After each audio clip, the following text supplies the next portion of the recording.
Bakit kasi? Bakit ka single? Naghihintay po kasi ako eh. Naghihintay? Kanino?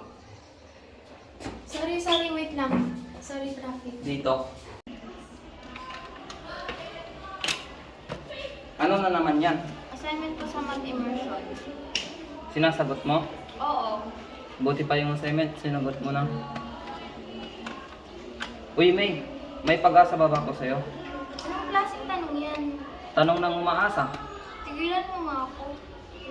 Uy, 2 taon na akong nanliligaw sa'yo ah. Di mo ba ako sasagutin? Sabi ko nga sa'yo, tatapusin ko yung pag-aaral ko. Tapos ano? Tanongin mo ako ulit. Promise? Oo nga, oo.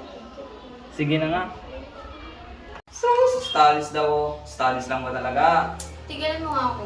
Bakit? May iba pa bang dahilan? Ba't ka tumitingin sa akin? Ano? Bakit? Sige na, ikwento mo na. Ayoko nga kasi. Bakit? Anong meron? Dali, naghihintay na sila. Ay, ayoko. Wag na, baka magselos ka pa. Uy, grabe, ang sungit din na ito, no? Selos? Kanino? Kay Mark po.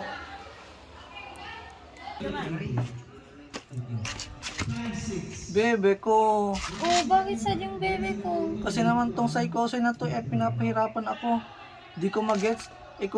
Yung kaklase kong si Justin, ayaw pa ako magpakopya.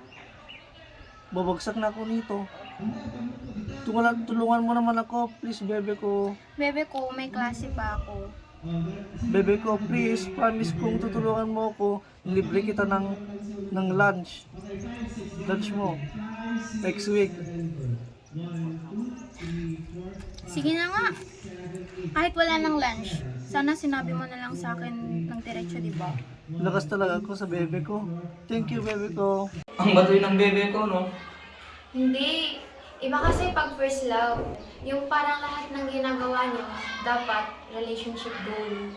Yung nakaplano na yung future yung dalawa, may kasalan na, at may mga pangalan na yung mga anak niyo. And kayo yung first story.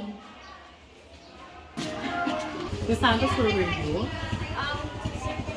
Next time you will build it, I will give you CD. So yun, 5. Worth it ba? Para sa akin noon, oo, syempre. But he stopped texting. He also stopped answering my calls. Pinilit ko talagang gumawa ng paraan para magkausap kaming dalawa. But he always have an excuse. Lagi siyang may dahilan para hindi kami magkausap. Puppy love lang siguro yun. Pero ang hirap. Kasi walang proper breakup. Walang closure. And minsan, madalas, iniisip ko na ako yung may kulang. Ako yung may pagkakamali kung bakit wala na si Mark. Pero ang hirap makaget over. Excuse me po. Pwede pa bang ituloy? Yes po.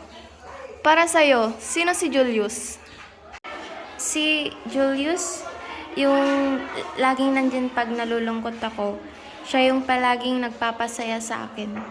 Karamay ko siya sa lahat ng pinagdadaanan ko. Kung kailangan ko siya, lagi siyang nandyan sa tabi ko. Kahit gaano karaming beses ko siyang hiningan ng time.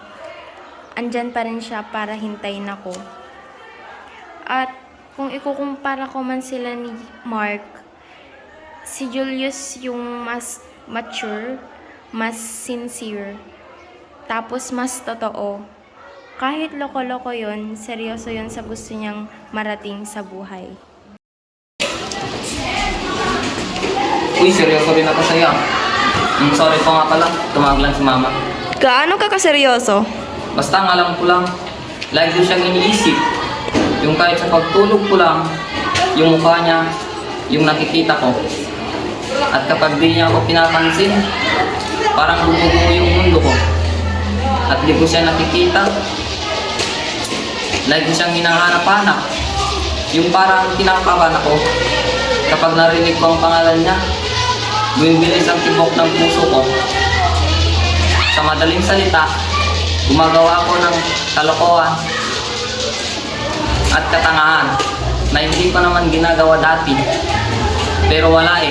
Ganon talaga eh. Julius, paano kung matagal ang pasisiniguro nyo? Handa naman ako maghintay. Kahit gaano katagal. 2 years na nga akong nanliligaw dito eh. Ngayon pa ako susubok. Di ka ba napapagod? Hindi. Mahal ko eh. So, bakit kayo single?